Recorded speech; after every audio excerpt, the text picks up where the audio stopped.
Lockdown पे खास तौर पर बात करने के लिए। देखिए इस समय स्थिति क्या है, मैं वसीम रिजवी आपका रुख करता हूं। लॉकडाउन को बढ़ाने की बात हो रही है, लॉकडाउन को बढ़ाने की बात इसलिए हो रही है कि स्थिति काबू में नहीं आ पाई है, लेकिन जमात के लोग अभी भी गायब हैं, वो नहीं मिल पा रहे हैं। वसीम देखिए, क्या मेरी आवाज आ रही है? बिल्कुल वसीम जी, आपकी आवाज आ रही है। देखिए, जो जमात के लोगों ने काम किया, शायद के जो 21 दिन का लॉकडाउन हुआ है, अगर कि जमातियों की ये घिनौनी हरकत सामने ना आती तो शायद हमने इस लॉकडाउन के अंदर जो सीमा थी, इस सीमा में हमने कंट्रोल कर लिया होता।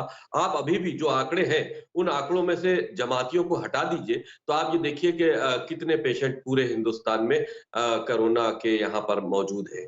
तो हर तरफ से जो हमको मार पड़ी है, वो उस महामारी से हम संघर्ष कर रहे थे। हमारे मोदी जी एक सेनापति की तरह पूरे देश को लीड कर रहे थे। उस संघर्ष को कहीं ना कहीं कमजोर करने का काम जमातियों ने किया है। और रही बात अलवी साहब जैसा अभी फरमा रहे थे, कांग्रेस की तरफ से कभी भी जमात, अभी तक मैंने नहीं देखा किसी भी कांग्रेस के वक्ता ने या किसी भी कांग्रेस के बड़े लीडर ने जमातियों को इस काम के लिए गलत ठहराया हो। कभी कोई एक स्टेटमेंट नहीं आया। चाहे ताली बजाने का अगर मोदी जी ने ऐलान किया तो कमेंट जरूर आए, अगर के क्षमा जलाने का ऐलान किया 9 तारीख को, तो 5 तारीख को 9 मिनट तब भी उसके कमेंट्स आए। आपने हमेशा देखिए, मोदी जी जो कर रहे हैं, हमें खुद मालूम है ताली बजाने से या क्षमा जलाने से कोरोना खत्म नहीं हो जाएगा। हम एक साहस पैदा कर रहे हैं अपने डॉक्टरों में, हम देश को खड़ा कर रहे हैं साथ में और दिखा रहे हैं कि पूरा देश एक साथ खड़ा है।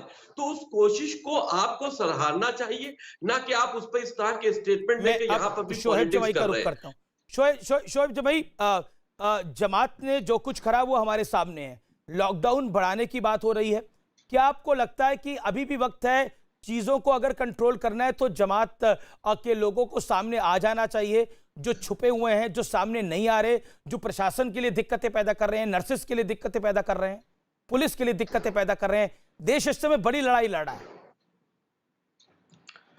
यकीनन मेरा मानना है अमीश देवगन कि ये लड़ाई 130 करोड़ हिंदुस्तानियों की है और लापरवाही यकीनन हुई है। और सवाल ये है इस वक्त कि हमें जिस नेशनल इमरजेंसी हालात से हम जूझ रहे हैं, ये जज्बा दिखाने का वक्त है कि जिस जज्बे के साथ हिंदुस्तान के हर तबके, हर मजहब ने अंग्रेजों के खिलाफ लड़ाई लड़ी थी, हम इस जंग में भी जीतेंगे और यकीनन जीतेंगे। और हिंदुस्तान एक बहुत अच्छी स्थिति में है दुनिया के बड़े बड़े मुल्कों के मुकाबले में, और यकीनन हम इस बात की जो है तायीद करेंगे जो सरकार ने जो कदम उठाए हैं। और साथ ही साथ जो लोग जो मरकज आए हैं उनको इलाज कराने के बारे में पहले ही और सामने निकल के आने के बारे में पहले ही मौलाना साहब ने कहा, मैंने भी कहा, उनको निकलना चाहिए। लेकिन देखिए ना, आपकी बात सुन रहे हैं ना मौलाना साहब की बात सुन रहे हैं, वो तो छुपे हुए बैठे हुए हैं। मौलाना साहब तो खुद गायब है, मौलाना साहब तो खुद फरार है ना, वो तो खुद गायब है। देखिए, एक इसमें दो इशू है। एक तो ये है कि मरकज लॉकडाउन है, इसकी वजह से राशिद अलवी साहब, राशिद अलवी साहब जानते हैं कि मौलाना साहब कहाँ हैं। दूसरी बात, अभी राशिद अलवी साहब ने ये बात कही कि वो छुपे हुए नहीं है, पुलिस जानती है। भाई ऐसा है, अगर आप अपना एक तरफा डिबेट करना चाहते हैं तो अमीश देवगन माफ कीजिए, मेरे पास इतना फालतू वक्त नहीं है। आप बोलने नहीं देते हैं 2 मिनट। आप इतना नाराज क्यों हैं? आप नाराज क्यों हैं? आप तो जमात को डिफेंस करने बैठे ना। आप कहिए ना जमाती बहुत अच्छे थे, उनकी गलतियां हो गई, आप कहिए ना। आप तो जो जिस पॉइंट के ऊपर जो आप कहना चाहते हैं आप उस पर आ जाइए, आप उस पर आ जाइए। अरे क्यों नहीं बोलिएगा? आप कहिए ना। आप जो कह रहे हैं इतनी दिनों से जो चैनल के ऊपर आप जमात को अच्छा कह रहे हैं, जमात ने जो कोरोना बम हिंदुस्तान में बांटी है, आप उस कोरोना बम को आप डिफेंस कर रहे हैं। आप बता रहे हैं कि जमातियों ने कोई गलती नहीं की, जमातियों ने कोई काम नहीं किया, जमातियों ने बहुत अच्छा काम किया। अरे हम इस लड़ाई को जीत रहे थे, जमातियों ने हरवा दिया। लेकिन आप जमातियों ने हरवा दिया इस लड़ाई को, जो हालात को बनाने के बजाय। एक सेकंड वसीम रिजवी आप भी अपनी टर्न पे बोलिएगा। वसीम रिजवी, मेरा निवेदन स्वीकार करिए, आप अपनी टर्न पे बोलिएगा। अभी बोलने दीजिए हमारे साथ शोएब जमैयत तलबी की जमात के प्रवक्ता हैं, ये अपनी बात को रखना चाहते हैं, तो इनको इतने रखने दीजिए। गुस्से में क्यों है? धीरे-धीरे बिल्कुल, रखिए ना अपनी बात को। आपको भी आप तबलीगी जमात से हैं, आपको भी अपनी भाषा की मर्यादा को रखना चाहिए, अपनी बात को कायदे से रखें। आप लोग मीडिया को गाली देंगे, आप लोग सिस्टम को गाली देंगे, उससे चीजें नहीं सॉल्व होंगी ना। नहीं, मैं तो किसी को बुरा भला नहीं कह रहा हूं, मैं तो आज जज्बे की बात कर रहा हूं। ठीक है, मौलाना अब्दुल्ला साहब ने मुझे जिम्मेदारी दी है, मैं तो सियासी व्यक्ति हूं, आप जानते हैं, हर प्रमुख मुद्दों पर अपनी बात रखी है। आज मुझे जिम्मेदारी मिली है तो मैं निभा रहा हूं, लेकिन मैं ये कह रहा हूं कि हमें इस जज्बे के साथ लड़ना पड़ेगा। और मैं आज आपके चैनल से देश के तमाम मुसलमानों से ये अपील करूंगा कि जो कल शब बारात आ रहा है, आप उसमें बराए मेहरबानी सरकार का साथ दें, लॉकडाउन का पालन करें। शब बारात में तो मुसलमान देश का साथ देंगे, हमें पूरा यकीन है। और लेकिन आप, मुझे ये समझ में नहीं आ रहा कि आप मुसलमानों के ठेकेदार बन रहे हैं। इसमें आज हनुमान जयंती भी है। को मैसेज मत दीजिए, आप जमातियों को मैसेज दीजिए कि वो घर से निकले। मुसलमान नहीं निकल रहा है, वो शब बारात भी अपने घरों में मनाएगा। आप जमातियों को मैसेज दीजिए कि उनको जो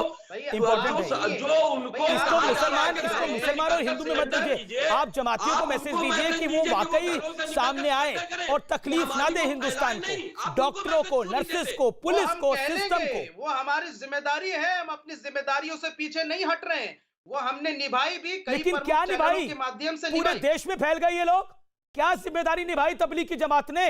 ये लोग पूरे देश में फैल गए और इस समय देश में की जो लड़ाई थी कोरोना वायरस की, उसको इन्होंने संकीर्ण कर रखा है, उसको छोटा कर दिया। आप कह रहे जिम्मेदारी निभाई, क्या जिम्मेदारी निभाई? क्या जिम्मेदारी निभाई? क्या हकीकत है? हकीकत यह है कि आज तबलीग की जमात की वजह से हिंदुस्तान इस लड़ाई में पिछड़ रहा है। हकीकत यह है कि आज तबलीग की जमात की वजह से सिस्टम पूरा खराब हो गया है। हकीकत यह है कि तबलीग की जमात के लोग जिनका इलाज होना चाहिए वो पुलिस वालों पे पत्थर मारते हैं, थूकते हैं। आप सुनना नहीं चाहते हैं, सुनना क्या नहीं चाहते हैं? इतनी बड़ी तकलीफ हो गई है, आप मेरे सुनना नहीं चाहते, सुनना नहीं चाहते। आपको समझ में नहीं आ रहा कि कितना सुना जाएगा इस बात को। हमारे देश में 10 लाख लोगों पे सिर्फ 93 लोगों का जांच हुआ है। अगर सबकी जांच आप कराएंगे तो बहुत सारे केसेस निकल सकते हैं, लेकिन चूंकि अभी हम लोग फोकस होकर तबलीग जमात वालों पे कर रहे हैं, यही आप लोगों की प्रॉब्लम है। यही आप लोगों की प्रॉब्लम है कि तबलीग की जमात को आप परेशानी से ही समझ रहे, तबलीग की जमात को आप प्रॉब्लम नहीं समझ रहे। यही प्रॉब्लम है आप लोगों की।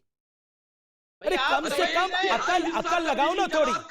मीडिया को गाली देंगे, सिस्टम को गाली देंगे, पुलिस को गाली देंगे। वो निकलेंगे, वो कोई अपराध थोड़ी कर रहे हैं, तो फिर छुप के बैठे हैं। अपराध क्यों नहीं करे? ये तो टाइम बॉम्ब है, ये अपराध से भी बड़ा है, ये अपराध से भी बड़ा है। आपने फेक न्यूज फैलाई नोएडा की, उसके बारे में माफी मांगेंगे? आपने नोएडा के बारे में फेक न्यूज फैलाई, एएनआई की रिपोर्ट पर आपने माफी मांगी? टेस्ट के लिए बुलाया जा रहा है।